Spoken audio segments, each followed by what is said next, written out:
सबको जय मसीह की। आज हम पढ़ेंगे मची रची सुसमाचार और उसका 18वां अध्याय। और इस 18वें अध्याय में हम देखेंगे स्वर्ग के राज्य में बड़ा कौन है, और इसके साथ ही हम देखेंगे पाप करने की परीक्षाएं, खोई हुई भीड़ का भी दृष्टांत हम देखेंगे, और अपराधियों के प्रति व्यवहार, और रोकना और अवसर देना, और निर्दयी सेवक का भी दृष्टांत इस अध्याय के अंत में हम देखेंगे। काफी लंबा अध्याय है, इसलिए जल्दी से इस अध्याय को शुरू करते हैं। सब्र के साथ आप इस पूरे अध्याय को यदि आप देखेंगे तो आपको निश्चय ही परमेश्वर है वो वचन को खोलेगा और आपको बड़ी आशीष की प्राप्ति होगी। स्वर्ग के राज्य में बड़ा कौन, आइए शुरुआत करते हैं मती रची सुसमाचार के 18वें अध्याय की पहली आयत से। उस घड़ी चेले यीशु के पास आकर पूछने लगे, स्वर्ग के राज्य में बड़ा कौन है? जैसे हम अपनी बात करते हैं कि भारत में सबसे बड़ा कौन है, तो भारत में सबसे बड़ा भारत का राष्ट्रपति है, प्रधानमंत्री है, रक्षा मंत्री है। इसी प्रकार से चेलों ने भी यीशु से पूछा कि स्वर्ग में सबसे बड़ा कौन है, कौन सा पद है जो सबसे ऊंचा पद है कहलाता है।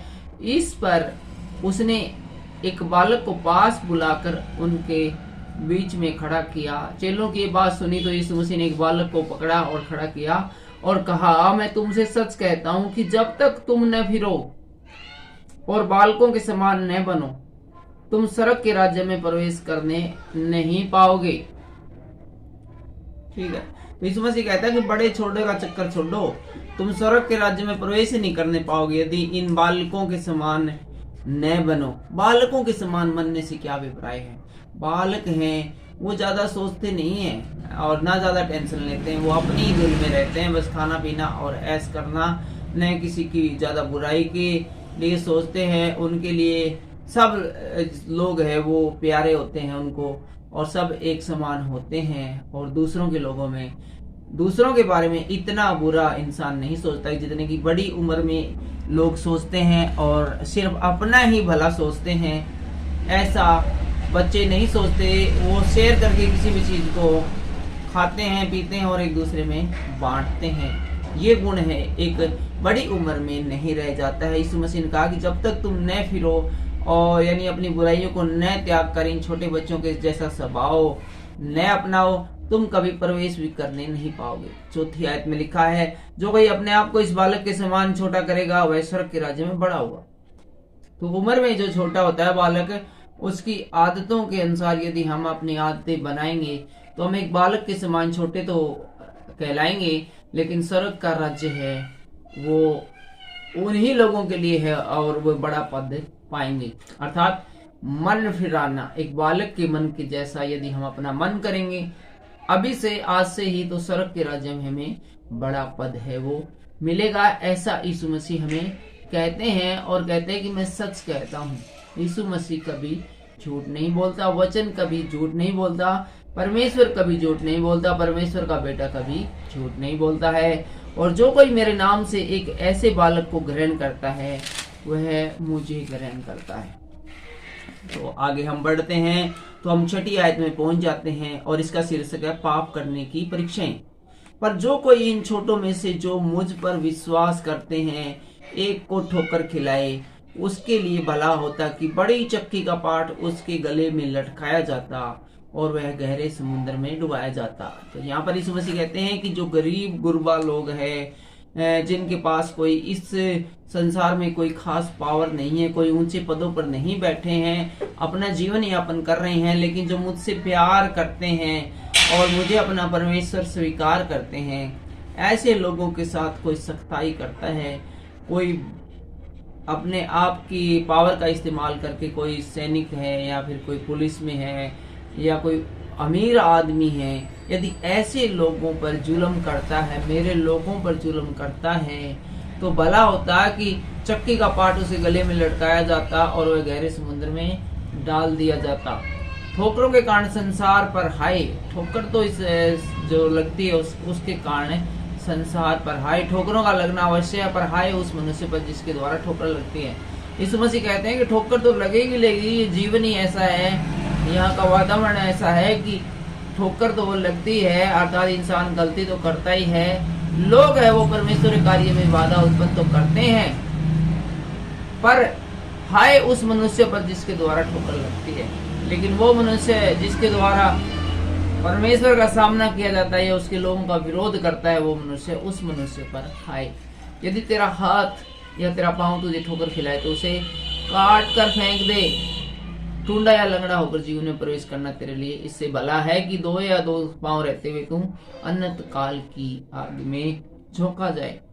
यहाँ पर कहते हैं यीशु मसीह की यदि तेरा हाथ है या तेरा पांव या तेरी आंखें या शरीर का कोई भी अंग है वो जिसकी वजह से तुझे ठोकर लगती है, अर्थात हम किसी वासना में फंसते हैं या हम किसी लालच में आकर हाथ से रुपए लेते हैं या कुछ भी लगा लो, या किसी को हम लात मारते हैं। कहने का मतलब हम लोगों से जब किसी भी रूप में चीटिंग करते हैं तो यीशु मसीह कहते हैं कि ऐसे लोगों का स्वर्ग में प्रवेश नहीं होएगा और ऐसे लोग डायरेक्ट शैतान को सौंपे जाएंगे।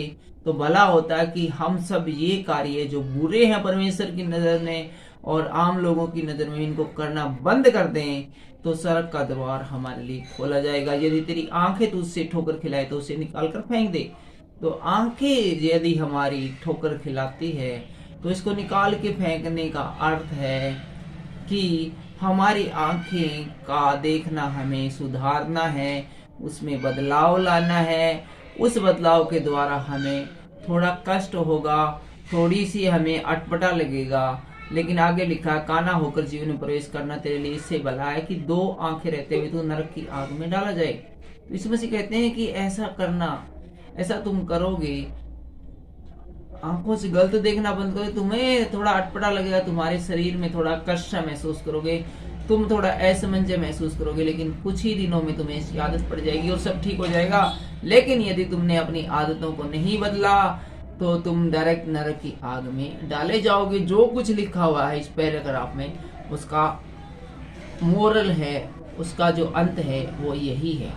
और आगे हम पहुंच जाते हैं 10वीं आयत में। तो यहाँ पर खोई हुई भेड़ का दृष्टांत हम देखते हैं। देखो तुम इन छोटों में से किसी को तुच्छ न जानना, क्योंकि मैं तुमसे कहता हूँ कि स्वर्ग में इनके दूत मेरे स्वर्ग के पिता का मुंह सदा ताकते रहते हैं। जिन्हें हम आम लोगों में छोटे समझते हैं, गरीब समझते हैं और कुछ भी नहीं समझते हैं, तो ऐसे लोगों को तंग करने के बारे में यीशु मसीह कहना है कि तुम उन्हें छोटे जानकर उन्हें परेशानी में मत डालना, क्योंकि तुम्हें भले ही ये छोटे लग रहे हो लेकिन ये हमसे प्यार करने वाले हैं और स्वर्ग के राज्य में प्रवेश करने वाले ये लोग हैं। यदि ऐसे लोगों को आपने तकलीफ पहुंचाई तो याद रखो कि इनके ऊपर सीसीटीवी कैमरों के द्वारा स्वर्गदूत हमेशा निगाह रखते हैं और परमेश्वर की ओर वो देखते रहते हैं, क्योंकि मनुष्य का पुत्र खोए हुओं को बचाने आए हैं और उसके स्वर्गदूत क्योंकि 24 घंटे देखते रहते हैं। इसलिए तुम सजा से कदापि नहीं बचोगे, क्योंकि मनुष्य का पुत्र है वो खोए हुए को बचाने आया है, उन लोगों को पाप से छुड़ाने आया है, शैतान से छुड़ाने आया है जो कि भटके हुए हैं। और आगे हम पढ़ते हैं 12वीं आयत से, तुम क्या सोचते हो यदि किसी मनुष्य की 100 भेड़ें हों और उनमें से एक भटक जाए तो क्या वह 99 को छोड़कर और पहाड़ों पर जाकर उस खोई हुई भेड़ को न ढूंढेगा। तो यहाँ पर लिखा है कि यदि 100 भेड़ें हो किसी के पास और वो पहाड़ों पर चल रही हो या फिर खेतों में चल रही हो और एक गुम हो जाए और उसका पाली, उसका चरवाहा जब उनकी काउंटिंग करे कि अरे 99 है, एक कहाँ गई, तो वो बिल्कुल चिंता में हो जाएगा और उनको एक जगह पर छोड़कर और एक को ढूंढने जाएगा, क्योंकि ये हो नहीं सकता कि वो सोचे कोई बात नहीं 99 तो अपने पास है, एक ही गई है। ऐसा कभी नहीं सोचेगा। किसी के 100 बेटे हों और किसी एक को मार दिया जाए तो ऐसा कोई माँ बाप नहीं होगा जो कि दुख न मनाए और सोचे कि अपने पास तो 99 और है, क्या हो गया, एक मर गया तो। ऐसा कभी नहीं होता है। तो इसी प्रकार से और आगे लिखते हैं वचन में, और यदि ऐसा हो कि उसे पाए तो मैं तुमसे कहता हूँ कि वह उन 99 भेड़ों के लिए जो भटकी नहीं थी इतना आनंद नहीं करेगा जितना किसी भेड़ के लिए करेगा। और आगे लिखा है कि जब वो उस भेड़ को ढूंढने जाता है और वो भेड़ उसे मिल जाती है तो वो बहुत ही आनंदित होता है, और इतना आनंदित होता है जितना कि वो जो 99 पास थी वो नहीं खोई थी उसके कारण आनंदित नहीं था। ऐसा ही तुम्हारे पिता जो स्वर्ग में है, यह इच्छा है कि इन छोटे में से एक भी नष्ट हो। तो यीशु मसीह कहते हैं कि इसी प्रकार से हमारी भी इच्छा है, परमेश्वर की भी इच्छा है कि ये जो जिनको छोटे से छोटा इंसान है, चाहे जिसके पास कुछ भी न हो, तो जो भटक कर दूसरे देवी देवताओं के चक्कर में फंसे हुए हैं, ऐसे लोगों में से एक भी बर्बाद न हो। ये भी खोई हुई भेड़ के समान है, भेड़ के समान है। और परमेश्वर चाहता है कि हर एक की लाइफ को सेव किया जाए और हर एक का नाम है वो जीवन की पुस्तक में लिखा जाए। हम आगे बढ़ चुके हैं और पहुंच चुके हैं 15वीं आयत में, और यहाँ पर लिखा है अपराधियों के प्रति व्यवहार के बारे में। अब हम देखेंगे, यदि तेरा भाई तेरे विरुद्ध अपराध करे तो जा और अकेले में बातचीत करके उसे समझा। यदि वह तेरी सुने तो तूने अपने भाई को पा लिया है। यदि वह न सुने तो एक या दो जन को साथ ले जाकर हर एक बात 2 या 3 गवाहों के मुंह से निश्चित की जाए। यदि वह उनकी भी न माने तो कलीसिया से कह दे, परंतु यह कलीसिया की भी न माने तो दूसरे अन्य जाति और महसूल लेने वाले को समझ। यहाँ पर लिखा है कि हमारे भाई जो यीशु मसीह से प्यार नहीं करते हैं या बार बार है वो दूसरे देवताओं की ओर ताकते हैं और वचन पर ध्यान नहीं देते हैं, तो हमें चाहिए कि हम अपने भाई को समझाएं, उन्हें बताएं, लेकिन वो हमारी नहीं मानता है, हमारी नहीं समझता है। तो कलीसिया के 1-2 लोग जो उसको भी जानते हैं, उसके भी दोस्त हैं, उनसे कहें कि वो उनसे बात करे आपके भाई से, लेकिन वो उनसे भी नहीं मानता है और बाकी लोगों की भी नहीं मानता है। तो फिर ऐसा भाई है जो आपकी बात नहीं मानता है, और तो ऐसा भाई है समझो दूसरे लोगों की तरह, मूर्ति पूजकों की तरह है, महसूल लेने वालों की तरह है, और उसका शैतान की फैलाई हुई आग में अर्थात नरक में जाना निश्चित है। तो ऐसे भाई को हमेशा बचाने के लिए आपने जो प्रयास करने हैं और कोशिश करनी है कि आपका भाई भी जिस प्रकार आपका जीवन बच गया है, उसका जीवन भी आप बचा सको। और आगे हम 18वीं आयत में देखते हैं, रोकना और अवसर देना। मैं तुमसे सच कहता हूं कि जो कुछ तुम पृथ्वी पर बांधोगे वह स्वर्ग में बंधेगा, और जो कुछ तुम पृथ्वी पर खोलोगे वह स्वर्ग में खुलेगा। फिर मैं तुमसे कहता हूं, यदि तुम में से 2 जन पृथ्वी पर किसी बात के लिए एक मन होकर उसे मांगे, तो मैं उसे मेरे पिता की ओर से जो स्वर्ग में है उनके लिए हो जाएगी। क्योंकि जहाँ 2 या 3 मेरे नाम पर इकट्ठा होते हैं, वहां मैं उनके बीच में इकट्ठा होता हूँ। तो इस मसीह यहाँ पर स्पष्ट रूप से बोल देते हैं कि स्वर्ग में जाने का जो मार्ग है, वो रास्ता है, वो और किसी ग्रह पर नहीं और कहीं पर भी नहीं। उसका जो द्वार है वो पृथ्वी पर है, और पृथ्वी के लोग ही वो स्वर्ग या नरक में जाएंगे। और वो जो द्वार है, वो जो मार्ग है, वो जो सच्चाई है, वो मैं हूँ। और जहां पर भी 2 या 2 से ज्यादा लोग इकट्ठे होकर मेरे नाम का सिजदा करेंगे, मेरे नाम से जो कुछ भी मांगेंगे वो मैं उनको दूंगा। और वो तुम जो कुछ भी इस पृथ्वी पर करोगे, काम करोगे, वही कार्य मापदंड है स्वर्ग या नरक में जाने का। इन्हीं कार्य का विश्लेषण करके, इन्हीं कार्य को एनालाइज करके ये निश्चय किया जाएगा अंत में कि किसको स्वर्ग में जाना है और किसको नरक में जाना है। इसलिए हमें अच्छी तरह से अपने आप को परखना है कि हमें आगे जाकर कैसा जीवन चाहिए, शैतान की आग या फिर स्वर्गीय सुख। और आगे हम बढ़ते हैं तो चले जाते हैं निर्दयी सेवक का दृष्टांत में, और ये इस अध्याय के अंतिम पड़ाव में भी हम पहुंच चुके हैं। थोड़ी सी लंबी कहानी है, इसलिए वीडियो में थोड़ी देर और हमारे साथ बने रहिए। तब पतरस ने पास आकर यीशु से कहा, हे प्रभु, यदि मेरा भाई अपराध करता है तो मैं कितनी बार उसे क्षमा करूं? क्या 7 बार तक? पतरस आगे बोला, जी यीशु मसीह, आपने भाई के बारे में बहुत अच्छा बताया कि उसे समझाना बुझाना चाहिए और उसे सही मार्ग पर लाना चाहिए, लेकिन मुझे एक आप बात बताओ कि मेरा भाई है, वो बार बार गलती करे तो कितने बार तक माफ करूं मैं उसको? क्या 7 बार तक माफ करूं?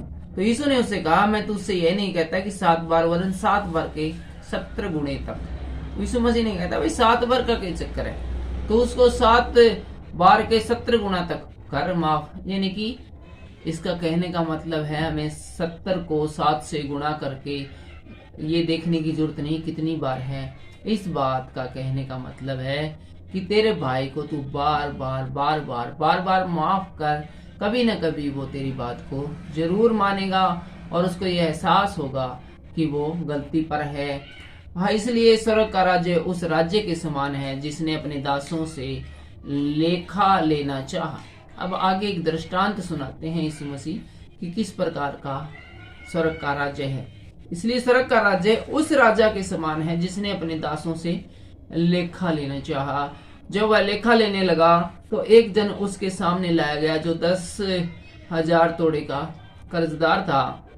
जब चुकाने को उसके पास कुछ न था तो उसके स्वामी ने और इसकी पत्नी और बाल बच्चे जो कुछ उसका था कहा कि सब बेचा जाए और उसका कर्ज उतार दिया जाए। तो यहाँ पर हम देखते हैं कि एक राजा की कहानी यीशु मसीह उनको बताते हैं अपने चेलों को और कहते हैं कि स्वर्ग का राज्य बिल्कुल ऐसा है कि मान लो कि कहीं पर एक राजा था और उसने देखा कि मेरा किसके ऊपर कितना कर्ज आता है, तो अपने कर्मचारी पर देखा कि उसने 10 लाख का कर्जा इसके ऊपर है। तो राजा ने कहा भाई ठीक है, 10 लाख का कर्जा बहुत दिनों के चुकाने लग रहे हैं, ऐसा करो इसका जो कुछ है सारी संपत्ति कुर्क कर लो, सारे डांगर पशु सब कुछ कुर्क कर लो, इसकी बीवी बच्चे सब कुछ है वो अपने कब्जे में ले लो और सब उसको जो इसका सामान है उसको बेच दिया जाए और जो धनराशि मिलेगी उससे कर्जा चुका दिया जाए। इस पर उस दास ने गिरकर उसे प्रणाम किया और कहा स्वामी धीरज धर, मैं सब कुछ भर दूंगा। ये सुन के वो घबरा गया, भाई जिसके ऊपर कर्जा था वो बोले वो राजा जी मुझे माफ कर दो, बस थोड़ा सा थोड़ा सा टाइम और दे दो, मैं सारा कर्जा आपका है वो चुका दूंगा। 10 लाख रुपए की बात है, मैं आपके 10 लाख रुपए दे दूंगा। तब उस दास के स्वामी ने तरस खाकर उसे छोड़ दिया और इसका कर्जा भी क्षमा कर दिया। तो वो राजा बोले अरे ये चुका देगा, तू मन तो लगता कौन चुकाया था नहीं, इतने साल हो गए बोले कौन चुकाया, चल तू जा यार, चलो भाई इसका माफ कर दो सारा कर्जा, समझो आ लिया, कोई बात नहीं, यो भी के याद रखा। तो इस प्रकार हम देखते हैं कि एक राजा ने अपने कर्मचारी का 10 लाख रुपया है वो माफ कर दिया है। परंतु जब वह दास बाहर निकला तो उसके संगी दासों में से एक उसको मिला जो उसके 100 दिनार का कर्जदार था। उसने उसे पकड़कर उसका गला घोटा और कहा जो कुछ तुझ पर कर्ज है भर दे।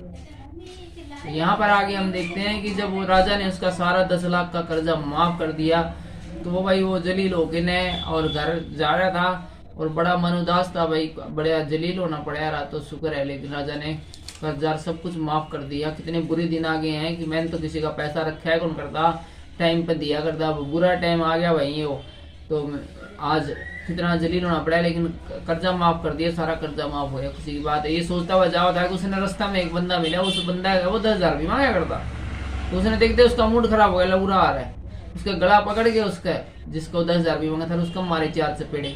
बोला तू कितने दिन हो गए मेरे 10,000 रुपये कौन देना, तेरे पर कितने बार मांग लिया, कितनी बार तेरे पास फोन कर लिए, मैंने फोन भी कौन उठाना, तू गंदा आदमी, तेरी वजह से पता है कितने पंगे हो रहे हैं, अभी मेरे को कितना जलील होके आना पड़ा है दरबार में।